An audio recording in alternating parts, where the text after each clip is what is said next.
NCB ने जिस तरीके से फिर से एक और बार खुलासे कर दिए और ये भी बात है कि जिस तरीके से एनसीबी की तरफ से अब चार्जशीट दाखिल की गई है जिसमें काफी ज्यादा प्रूफ और जो डिजिटल प्रूफ्स लाए गए हैं और जो प्रिंट आउट लाए गए हैं, बात ये है कि इसमें रिया चक्रवर्ती का नाम फिर से आ रहा है। तो उन लोगों के लिए क्या कहना चाहोगे जो ये कह रहे थे कि रिया चक्रवर्ती तो बेकसूर है, उसे जानबूझकर फंसाया जा रहा, तो ये जो जितनी तरीके से जो चार्जशीट फाइल की गई है फिर उसमें रिया चक्रवर्ती का नाम कैसे आ गया? रिया चक्रवर्ती पे तो ये केस है ही, मुख्य आरोपी है वो इस केस की। एंड जो भी एनसीबी ने चार्जशीट फाइल की है उसके अंदर रिया मुख्य आरोपी है। और उसका कारण ये है क्योंकि वो ड्रग्स मंगाती थी और उसके अंदर उसका नाम है। और सिर्फ उसी का नाम नहीं है, उसके अंदर श्रुति मोदी का नाम है जो सुशांत के पिता की एफआईआर में थी, सुशांत सिंह राजपूत की एक्स मैनेजर है। और इसके अलावा उसके अंदर सैमुअल मिरांडा का नाम भी है और उसमें 34 अलग अलग लोगों के नाम हैं। 8 लोग अभी भी जेल में हैं, बाकी लोग बेल पे हैं। रिया भी बेल पे है। लेकिन बेल का मतलब ये थोड़ी है कि तुम बच के चले आए। रिया चक्रवर्ती बुक हुई है 27A एनडीपीएस एक्ट, जिसमें 10 साल से लेकर 20 साल तक की सजा। सुन लीजिए गौर से। अच्छा, चार्जशीट क्या है? अब लोग ये कहेंगे भाई चार्जशीट क्या आफत है? तो चार्जशीट जब कोई केस की इंटेरोगेशन कोई एजेंसी करती है तो उस वक्त 2 चीज़ें होती हैं। या तो उन्हें कोई सबूत नहीं मिलता तो क्लोजर रिपोर्ट फाइल होती है, क्लोज कर दिया जी, कोई सबूत नहीं मिला हमें और इस केस में कुछ नहीं है। दूसरा होता है सबूत मिल गए और अब आपके ऊपर केस चलेगा और चार्ज लगेंगे, उसे कहते हैं चार्जशीट। यानी कि सबूतों का कलेक्शन और इंटेरोगेशन का कलेक्शन, गवाहों के बयानात का कलेक्शन, उसको चार्जशीट कहते हैं, जो कि कोर्ट को दी जाती है रिटर्न में, लिखित में। फिर उस पर आर्ग्यूमेंट चलते हैं उस रिटर्न पे। अब देखिए इसमें जो चार्जशीट है वो 52,000 पेज की। आपको याद है मैंने अपने बहुत सारे इंटरव्यूज में आपसे कहा था कि रिया चक्रवर्ती की जो चैट है वो 4,000 पेज की है, बोला था ना। अब लोग चौंक गए, 52,000 पेज की। हम तो पहले से ही 4,000 पेज की चैट रिया चक्रवर्ती की बता रहे। हम कह रहे मीडिया के पास है ही क्या, 20 पेज की चैट है, शोर मचा के रखा हुआ है। और जो रिया चक्रवर्ती ने इंटरव्यू दिया था वो अपनी इमेज को ठीक करने के लिए, खेल तो ये है कि वो इंटरव्यू भी महेश भट्ट ने बोला था रिया चक्रवर्ती को कि भाई तुम कांटेक्ट करो अनुराग कश्यप से। अनुराग कश्यप के मीडिया में बहुत गहराई तक संपर्क है, वो प्रोडक्शन हाउस चलाता है और अपनी कंपनीज का क्या करता है कि प्रमोशन करता है। तो जो अपनी फिल्मों का प्रमोशन करता है, तो जो भी बंदा अपनी फिल्मों का प्रमोशन करता है उसकी मीडिया में बहुत कांटेक्ट होते हैं। अनुराग कश्यप की चैट सामने आई थी, टाइम्स नाउ चैनल ने दिखाई थी। उस चैट में सामने आया था रिया चक्रवर्ती ने अनुराग कश्यप से कहा, सर मेरे तो मीडिया में कांटेक्ट है नहीं, तो मैं किससे बात करूं मीडिया में, तो और मेरे पास तो किसी का नंबर भी नहीं है। तो अनुराग कश्यप ने कहा नंबर हम दे देते हैं। और राजदीप सरदेसाई का नंबर रिया चक्रवर्ती को किसने दिया? अनुराग कश्यप ने। और फिर यही राजदीप सरदेसाई जो कांग्रेस सरकार के द्वारा पद्मश्री पाए हुए थे, चार्टर्ड फ्लाइट, प्राइवेट फ्लाइट लेकर के यहाँ से मुंबई गए थे, वहाँ पे स्पेशल इंटरव्यू करने के लिए उसकी इमेज का मैनेजमेंट। और पता अकेले यहाँ ऐसा नहीं, मैं समझ रहा, इंडिया टुडे पे ही उसका इंटरव्यू आया था। इसके अलावा उन्होंने रिया की टीम ने अप्रोच किया था नविका कुमार टाइम्स नाउ को। टाइम्स नाउ इंग्लिश का बहुत बड़ा चैनल है और ये 27 अगस्त 2020 की बात है। और खुद ट्वीट करके नविका कुमार ने कहा कि हमको अप्रोच किया है, लेकिन नविका कुमार ने कह दिया हम नहीं लेते ऐसे इंटरव्यू, ऐसे प्रोपेगेंडा वाले और इस तरीके के इंटरव्यू हम नहीं करते। क्योंकि इतनी तो नविका कुमार जी और राहुल शिवशंकर में समझ है ना, उनको भी तो पता है जहाँ तेरी ये नज़र है जाने जा हमें खबर है कि तुम अपनी इमेज ठीक करने के लिए आई हो ना, तो जिस रास्ते पे तुम चली आई हो। दूसरा मामला आपको बता देता हूँ। देखिए इतनी डिटेल चार्जशीट का मतलब क्या है। इसके अंदर ए लिस्टर्स के नाम है। ए लिस्टर्स मतलब बड़े बड़े स्टार भी हैं इसमें।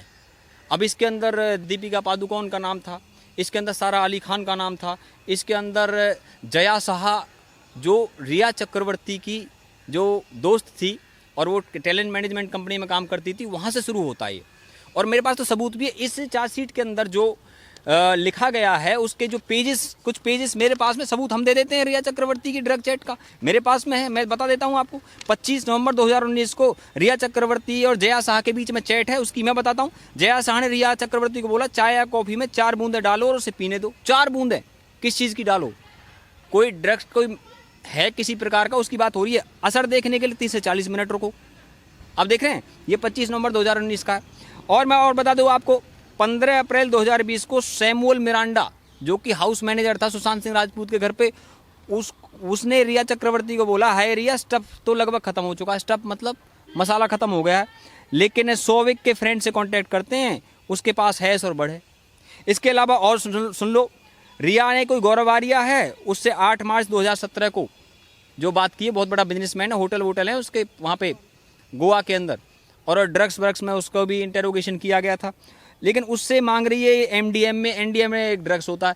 मेरे पास तो यहाँ पे श्रुति मोदी की चैट भी है, लेकिन मैं सारी बताने वाला नहीं हूँ यहाँ पे। ये वो है जो चार्जशीट के अंदर है, ये वो पेजेस हैं, समझ रही है बात को। मैंने बोला था ना कि जो इसके अंदर पेजेस हैं निकाल करके पूरी डिटेल, मीडिया के पास में 20 पेज है, उससे कहीं ज़्यादा पेज हमारे पास में लेके नहीं आया, उससे कहीं ज़्यादा पेज हमारे पास रखे हुए हैं। लेकिन हम बेवजह के हल्ला मचाने का काम नहीं है, पब्लिक को सही इन्फॉर्मेशन देने का हमारा काम है, बेवजह के शोर मचाने का काम नहीं है हमारा। और हमने कितनी बार व्यूवर्स को बोला है कि हम आपको मिसगाइड नहीं होने देंगे, हम आपको ऑथेंटिक इन्फॉर्मेशन देंगे। हम यहाँ वो नहीं है जो हम कहें डार्क वेब की बात करते घूमें बेवजह के। अरे कौन सी डार्क वेब, कहाँ पे, मतलब देखिए जब कोई वेब होती है शेरन जी, तो उस वेब का नाम भी होता है, जैसे फेसबुक है, व्हाट्सएप है या इंस्टाग्राम है, वेब का नाम होता है। तो नाम बताइए कौन सी वेब थी वो, और उसका टाइमिंग बताइए कब देखा आपने। और फिर ये सोशल मीडिया पे क्या शोर बचा रहे हो। ये रहा सीबीआई का ऑफिस यहाँ दिल्ली के अंदर, कांटेक्ट कर लीजिए, विसल ब्लोअर बन जाइए, दिखाइए कहाँ पे है। और जब भी कभी कोई लाइव चलता है किसी वेब पे, तो उसकी एक कॉपी सर्वर पे होती है, यानी मेरे और आपके बीच कम्युनिकेशन अगर फेसबुक पे होता है तो उसकी एक कॉपी फेसबुक के सर्वर पे होती है। तो वो तो फिर जो है एजेंसी क्या करती, उस वेब के सर्वर पे चली जाती। जैसे व्हाट्सएप को कांटेक्ट कर लेते हैं, व्हाट्सएप कंपनी को, तो व्हाट्सएप कंपनी का वैसे तो हेडक्वार्टर यूनाइटेड स्टेट्स के कैलिफोर्निया में है, लेकिन उसका यहाँ रीजनल ऑफिस है इंडिया के अंदर। उसको कांटेक्ट कर लेते, भाई दे दीजिए आप, तो वो दे देते हैं। जैसे अनुराग कश्यप ने अपनी चैट डिलीट करी किस वक्त की, जब एनसीबी इंटरोगेशन करी थी, डर के मारे। और मैंने आपको बताया था ये स्टार क्या कर रहे हैं, अपनी चैटों को डिलीट कर रहे हैं। तो वो डिलीटेड चैट है, लेकिन क्यों क्या समझ रहे हो, डिलीटेड चैट निकाली नहीं जा सकती। उसको डंप डाटा जो है, इंडिया की बहुत बड़ी एक फॉरेंसिक लैब है, गुजरात के अंदर है, डायरेक्टरेट ऑफ फॉरेंसिक लैब। मैंने पहले भी एक इंटरव्यू में आपको बताया था, वहाँ 15 मोबाइल दिए थे अलग अलग, दीपिका पादुकोण, सारा अली खान से लेकर के वहाँ पे सिमोन खम्बाटा, बहुत सारे क्वान मैनेजमेंट कंपनी के लोगों के भी नाम दिए थे। जब क्वान की बात आई है और अनुराग कश्यप की बात आई है, अब ये लोग छिपते घूम रहे हैं। अब आरोप तो ये लगाए जा रहे हैं कि भाई अनुराग कश्यप पे बदले की कार्रवाई चल रही है। अच्छा भाई, बदले की कार्रवाई चल रही है, अनुराग कश्यप पे 2013 में भी रेड पड़ी थी इनकम टैक्स डिपार्टमेंट की। लेकिन मसला ये है, जो फैंटम फिल्म्स नाम की एक प्रोडक्शन हाउस कंपनी थी, जिसके अंदर विकास बहल भी था, मधु मंटेना था, उसके पेपर्स हैं मेरे पास क्वान मैनेजमेंट कंपनी के। और इसके अंदर मधु मंटेना 20 दिसंबर 2013 से ही इसमें डायरेक्टर है। और ये तो है क्वान मैनेजमेंट कंपनी का खेल। इसके अंदर इनके पास में कैपिटल भी है। और खबर तो ये भी थी 2018 में इसी क्वान मैनेजमेंट कंपनी को सलमान खान की कंपनी है, पीआर एजेंसी जिसे कहते हैं, वो है यूवीटी, उसने खरीद लिया। लेकिन सलमान ने जो है स्टेटमेंट दी, भाई हमने नहीं खरीदा, पर चलो छोड़िए। लेकिन इन्होंने पता क्या झूठ बोला अनुराग कश्यप ने कहा भाई फैंटम फिल्म्स जो है वो बंद हो गई 2018 में। लेकिन जब अब उसके सारे डॉक्यूमेंट चेक किए हैं ना वहाँ जा करके इनकम टैक्स डिपार्टमेंट ने, तो उन्होंने पाया है कि वो अभी भी रनिंग में है।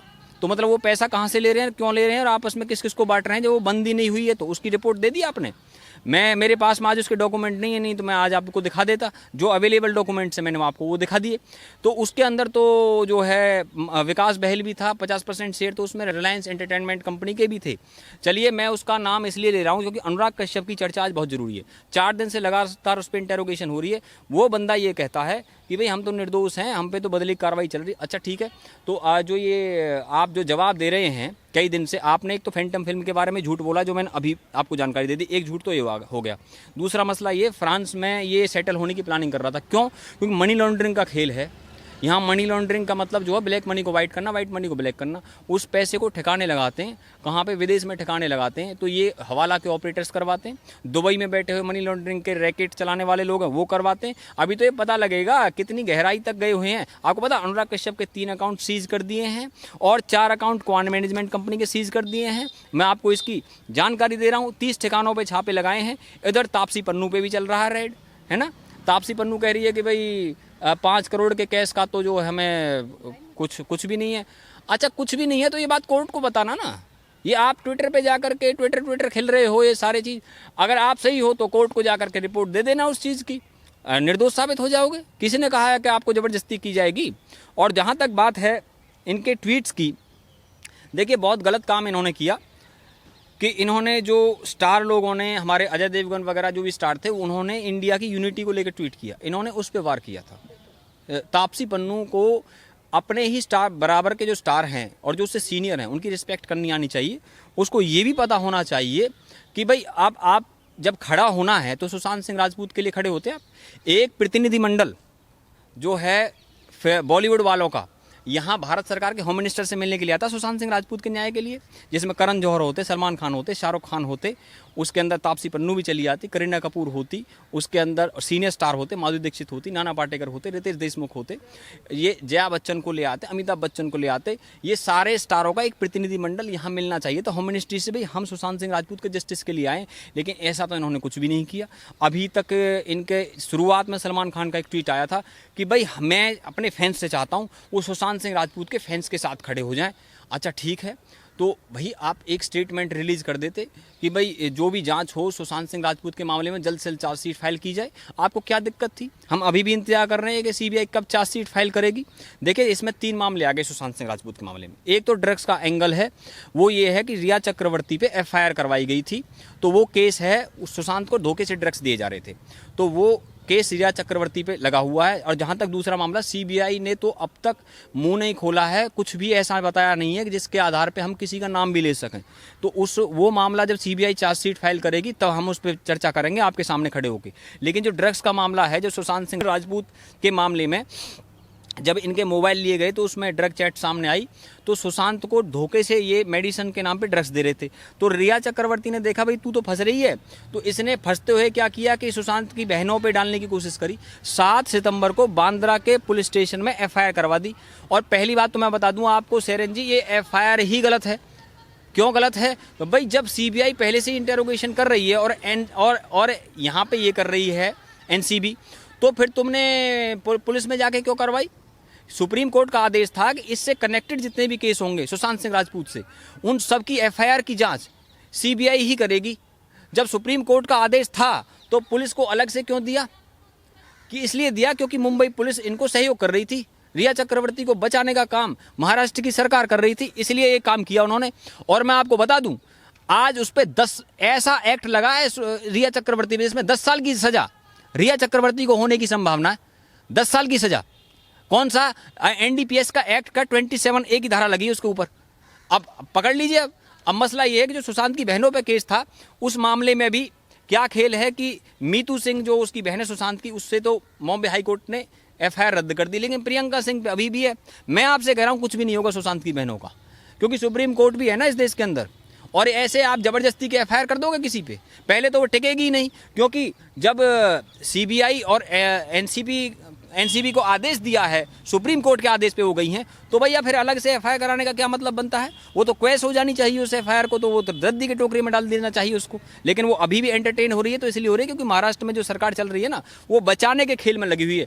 मैं आपको बता देना चाहता हूँ सेरेन जी, एक उर्दू में कहते हैं कि इतने जुल्म ढाए हैं तूने कि भुला देने के काबिल नहीं है। और मैं आपको ये बात भी बता देना चाहता हूँ कि बचने के लिए चाहे कितने भी कारगर उपाय कर लीजिए, इन्होंने बड़ा बड़ा एडवोकेट कर लिए, लेकिन आपको पता जो सुशांत की फैमिली के एडवोकेट हैं वो कौन है? विकास सिंह, सुप्रीम कोर्ट की बार एसोसिएशन के प्रेसिडेंट रह चुके हैं। भैया तू डाल तो हम पात, वहाँ करण है तो यहाँ अर्जुन है। अब करके भी देख लो तुम, ये पता लगेगा कि रिया की भी और जो ए लिस्टर्स है ना, ये जो चार्जशीट है ये तो इनिशियल चार्जशीट है। इनिशियल का मतलब क्या, आज बता के जा रहा हूँ पहले ही। अभी तो चार्जशीट सप्लीमेंट्री चार्जशीट आएगी, यानी ये शुरुआती है ये। अब उसमें किसके नाम आएंगे पहले बता रहा हूँ। अब तुम मैं पहले ही खुलासा कर रहा हूँ, उसके अंदर अर्जुन रामपाल की बहन का नाम रहेगा जो नेक्स्ट चार्जशीट है, क्योंकि उनके नाम कुछ के रह गए हैं इस पे। उसके अंदर जो अर्जुन रामपाल के जो गर्लफ्रेंड से संबंधित इशू है वो इसमें भी हालांकि और उसे एक्सटेंड किया जाएगा। मैं नाम बता रहा हूँ, ये लोग नेक्स्ट चार्जशीट का इंतजार करें।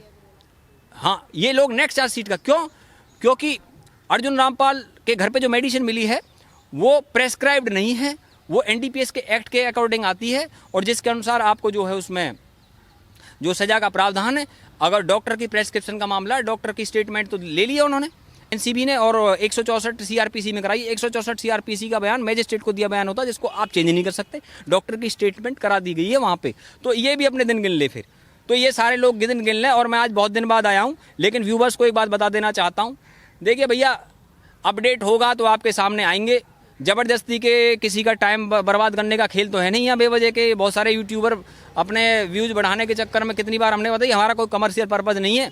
और आप जो है जैसे कहते हैं ना नक्कालों से सावधान रहें। भैया मैं नहीं कर रहा, खुद ही रहो सावधान, हमारी जिम्मेवारी नहीं है इसमें, हम तो सबूत के साथ लाए। ये देखो इस एनसी उसकी चार्जशीट के अंदर जो कंटेंट है उसको भी आपके लिए यहाँ के लेके आए हैं, और अभी तो जो कुछ डॉक्यूमेंट रह गए कभी फिर दिखाएंगे आपको मनी लॉन्ड्रिंग के खेल भी। धन्यवाद सर।